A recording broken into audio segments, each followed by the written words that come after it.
Hello friends, so I have a friend in the banking business who also, like me, dabbles in etymology, and so recently I've been looking to buy a house, but unfortunately I can't pay for it all at once, and so therefore, when I saw my friend the other day, I asked him if he had any ideas for how to finance it. And so he told me, I have a proposition. If you choose to work with us, we'll offer you what I like to call a Mortuum Vadium. Are you familiar with that? So I don't know too much about Latin, but recognize enough to know that that sounds kind of ominous. Frankly, it kind of sounds like death. Now, why would I want that? I think I'll pass, honestly. Well, he says, before you do, go home and read up on it. I promise, it's not as bad as it sounds. Well, it sounds pretty bad, but okay. I told him I'd read up on the Mortuum Vadium just to make sure that it wasn't for me. And so, of course, I did just that, and learned that, despite my initial misgivings, a Mortuum Vadium isn't actually all that bad.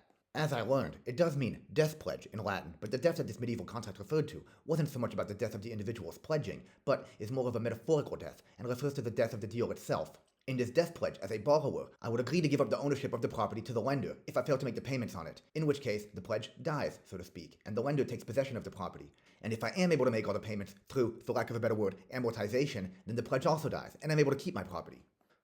Okay, so that kind of sounds like a mortgage, and apparently that's exactly what it is. In fact, the word mortgage is derived from that very Latin phrase. The first part is literally Latin for death, as some of you French speakers or speakers of other Romance languages might recognize. And the second part doesn't come from Latin. Instead, it has a Germanic root and comes from the Frankish wadi, which means wager or pledge, which is not just the ancestor of the gij in mortgage, but is also the ancestor of wage, which, in a sense, is also a pledge to pay someone for rendering a service, although nowadays it refers mostly to the payment itself, rather than just the pledge. Now, what's also interesting is that although our word mortgage is descended from Latin and Frankish, many other languages, including Romance ones like Portuguese, Germanic ones like, well, German, and a bunch of other languages that aren't even Indo-European, like Kazakh and Kyrgyz, use a completely different word for mortgage, which instead is derived from ancient Greek. Anyway, with all this new knowledge, this Mortuum Vadium that my friend had proposed, all of a sudden didn't seem so ominous, and in fact, even seemed like the kind of deal that I should accept, given the right interest rates, of course. Now, granted, I also learned about the counterpart of the Mortuum Vadium, the Vivum Vadium, or living pledge, which also existed in the Middle Ages, and denoted a much more favorable contract, from the renter's perspective at least, in which the renter would not give the property as security for the loan, and instead, the lender can only collect rent and profits from it during the lifetime of the pledge.